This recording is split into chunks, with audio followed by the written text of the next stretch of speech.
Matahari baru saja menyelinap dari balik tirai kamar kalian. Udara pagi masih terasa dingin, dan suasana rumah masih sangat sepi. Kamu terbangun lebih dulu.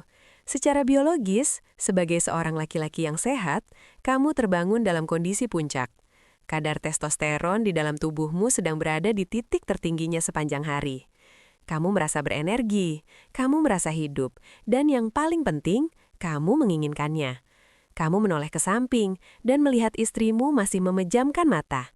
Dari balik selimut tipis itu, siluet tubuhnya terlihat begitu damai dan mempesona. Insting lelakimu secara otomatis mengambil alih. Dalam kepalamu, tidak ada cara yang lebih indah, lebih romantis, dan lebih jantan untuk memulai hari selain dengan sebuah keintiman. Sebuah penyatuan fisik sebelum dunia luar mulai menuntut perhatian kalian berdua. Maka dengan sangat perlahan, kamu mulai mendekat. Tanganmu merayap dengan lembut, menyentuh pinggangnya, memeluknya dari belakang, dan bibirmu mungkin mulai mengecup tengkuknya. Kamu mengharapkan sebuah erangan manja. Kamu mengharapkan dia akan berbalik, tersenyum dengan mata setengah terpejam, dan membalas pelukanmu dengan gairah yang sama. Tapi realitas yang terjadi di detik berikutnya menghancurkan seluruh fantasimu berkeping-keping. Alih-alih membalas pelukanmu, tubuhnya justru menegang. Dia mendesah, bukan desahan gairah, melainkan desahan frustasi yang sangat berat. Dia menepis tanganmu dengan cepat, menarik selimutnya lebih tinggi hingga menutupi leher, dan bergumam dengan nada yang ketus. Aduh, jangan sekarang deh, aku masih ngantuk, aku capek banget. Atau lebih buruk lagi, dia langsung bangun dari kasur dengan wajah cemberut, meninggalkanmu sendirian dalam keadaan setengah telanjang dengan ego yang hancur berantakan. Selamat datang kembali di ruang paling rahasia dan paling jujur milik kita, di balik pintu kamar. Pagi ini, mari kita bicarakan sebuah tragedi sunyi yang seringkali menjadi awal mula kehancuran sebuah pernikahan. Tragedi penolakan di pagi hari. Duduklah yang tenang kawan, tarik napasmu dalam-dalam. Aku tahu persis apa yang kamu rasakan saat penolakan itu terjadi. Rasanya seperti ada ember berisi air es yang disiramkan tepat ke wajah egomu.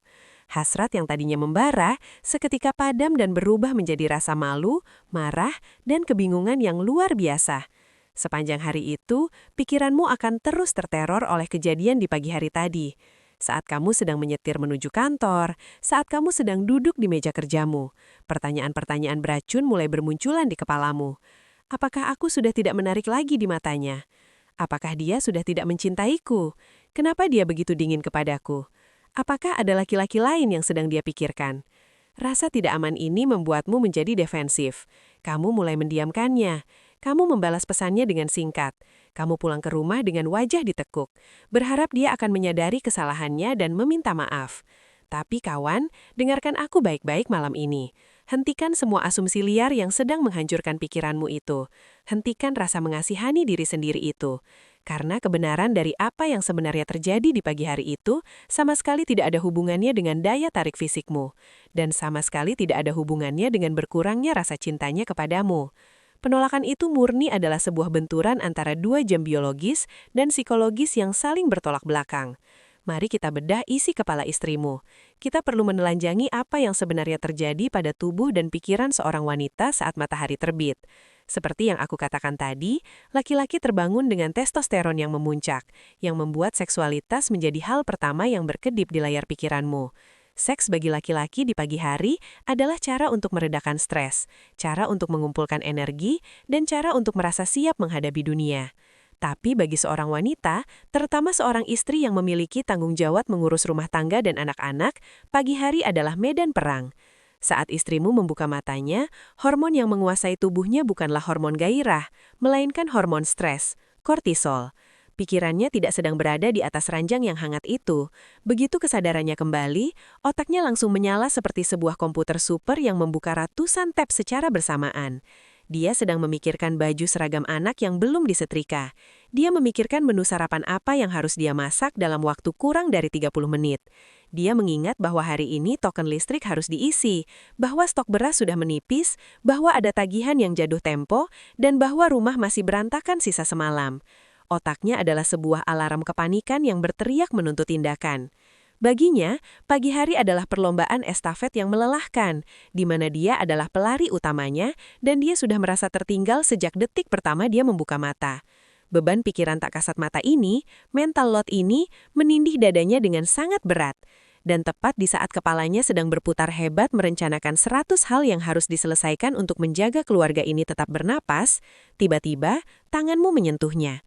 Tangan yang menuntut keintiman. Tangan yang menuntut pelayanan fisik. Coba posisikan dirimu di tempatnya. Saat tanganmu merayap di tubuhnya pagi itu, istrimu tidak merasakan itu sebagai sebuah rayuan romantis dari pria yang mencintainya. Tidak. Di tengah kepanikannya, sentuhanmu itu diterjemahkan oleh otaknya sebagai satu lagi tugas tambahan. Satu lagi beban, satu lagi hal yang menuntut energi dari tubuhnya yang sudah kehabisan bensin bahkan sebelum hari benar-benar dimulai. Ini adalah sebuah ketidakadilan biologis yang sangat kejam. Kamu menginginkan relaksasi melalui tubuhnya, sementara tubuhnya sedang berada dalam mode bertahan hidup paling tinggi. Jadi ketika dia menepis tanganmu, ketika dia berkata jangan sekarang, dia sama sekali tidak sedang menolakmu sebagai suamimu. Dia sedang menolak tambahan beban yang akan membuat jadwal dan kewarasannya pagi itu hancur berantakan. Dia menolak karena secara harfiah, otaknya memblokir segala bentuk gairah demi menyelesaikan tanggung jawabnya sebagai ratu di rumahmu. Masalah terbesar muncul ketika kamu, sebagai suami, tidak memahami perbedaan fundamental ini. Karena egomu terluka, kamu menganggap penolakan itu bersifat personal. Kamu memaksakan kehendakmu. Kamu merajuk. Kamu mengeluarkan kalimat-kalimat pasif-agresif seperti, ya sudahlah, emang suami sendiri udah nggak penting lagi. Kalimat ini, kawan, adalah racun mematikan yang akan membunuh hasrat istrimu secara permanen. Jika kamu memaksanya merasa bersalah, dan pada akhirnya dia memberikan tubuhnya di pagi itu hanya karena kasihan atau karena takut kamu marah, apakah kamu pikir kamu menang? Tidak, baru saja kamu melakukan kesalahan paling fatal dalam pernikahan. Ketika seorang istri memberikan tubuhnya di luar kehendaknya, ketika dia berbaring di bawahmu dengan pikiran yang melayang memikirkan panci di dapur dan jam dinding yang terus berdetak, tubuhnya akan merekam kejadian itu sebagai sebuah trauma kecil. Dia tidak menikmati satu detik pun dari proses itu. Baginya itu adalah pelanggaran terhadap kedamaiannya. Jika hal ini terus berulang, alam bawah sadarnya akan mulai membangun tembok pertahanan beton yang sangat tebal. Dia akan mulai membenci keintiman. Dia akan mulai melihatmu bukan sebagai kekasih yang menyayanginya, melainkan egois yang hanya peduli pada kesenangannya sendiri tanpa mempedulikan kelelahannya. Inilah cikal bakal lahirnya dead bedroom, ranjang yang mati rasa. Semuanya berawal dari ketidakpemahamanmu membaca situasi di pagi hari. Jadi, apa yang harus dilakukan oleh seorang pria sejati ketika dihadapkan pada situasi ini? Bagaimana cara mengubah tragedi pagi hari ini menjadi sesuatu yang bisa menyalakan kembali api di ranjang kalian? Kuncinya ada pada kedewasaan emosional dan pengorbanan ego. Mulai besok pagi saat kamu terbangun dengan hasrat yang memuncak itu, tahan dirimu. Jangan biarkan insting hewanimu menguasai logikamu. Alih-alih merayapkan tanganmu untuk meminta jatah, gunakan tanganmu untuk hal yang jauh lebih jantan. Bangunlah dari kasur itu, biarkan istrimu tidur 15 menit lebih lama.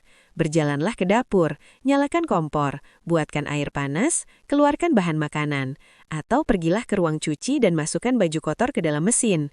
Lakukan 1-2 tugas yang seharusnya menjadi beban pikirannya pagi hari itu. Ketika istrimu akhirnya terbangun, dan dia melihat bahwa kamu telah mengambil alih sebagian dari kekacauan pagi harinya, sesuatu yang luar biasa akan terjadi di dalam otaknya. Kortisolnya akan menurun drastis, rasa paniknya akan meredah, beban batu di dadanya akan terangkat, dan di momen itulah, saat dia melihatmu mencuci piring atau membantu memakaikan seragam anak, dia tidak akan melihat seorang pria egois yang hanya memikirkan selangkangnya. Dia akan melihat seorang pahlawan, dia akan melihat seorang pelindung, dia akan melihat partner hidup sejati yang mengerti rasa lelahnya tanpa harus dijelaskan dengan kata-kata. Kamu harus mengerti, kawan, bagi seorang wanita, foreplay tidak harus selalu berbentuk sentuhan fisik di balik selimut. Foreplay yang paling kuat, yang paling bisa membuat seorang istri bertekuk lutut dan menyerahkan seluruh jiwa raganya, adalah ketika suaminya secara proaktif meringankan beban mentalnya. Ketika kamu membantunya di pagi hari tanpa diminta, kamu sedang melakukan investasi emosional yang sangat besar. Kamu sedang menyetorkan saldo kasih sayang ke dalam bank perasaannya. Dan percayalah padaku, saldo itu tidak akan hilang. Ketika malam tiba, ketika tugas-tugas rumah sudah selesai, ketika anak-anak sudah tidur lelap, istrimu akan mengingat apa yang kamu lakukan di pagi hari tadi. Tubuhnya akan mengingat rasa aman yang kamu berikan. Dan saat itulah, ketika kamu merengkuhnya di malam hari, dia tidak akan menepis tanganmu. Dia justru akan menyambutnya dengan gairah yang 10 kali lebih liar dari apa yang kamu harapkan di pagi hari. Mengalah di pagi hari bukanlah tanda kelemahan seorang laki-laki. Itu adalah strategi dari seorang pemenang. Itu adalah bukti bahwa kamu adalah seorang pria dewasa yang bisa mengendalikan egomu demi kebahagiaan wanita yang kamu cintai. Jangan biarkan ketidaktahuan menghancurkan surga kecil di dalam kamar kalian. Mulailah menjadi suami yang peka akan waktu. Berhenti meminta dan mulailah meringankan. Jika apa yang kita bicarakan malam ini menyadarkanmu akan kesalahan-kesalahan kecil yang selama ini kamu abaikan, jangan biarkan video ini berhenti di sini. Tonton ulang, resapi setiap kata-katanya, dan jadikan ini panduan untuk merawat istrimu. Pastikan kamu subscribe di balik pintu kamar dan nyalakan lonceng notifikasinya sekarang juga. Karena di ruang ini, kita tidak hanya mengeluh tentang masalah, kita mencari akar dari setiap luka dan menyembuhkannya bersama-sama. Kita belajar untuk membuang ego dan menjadi satu-satunya pria yang selalu dirindukan kepulangannya oleh sang istri.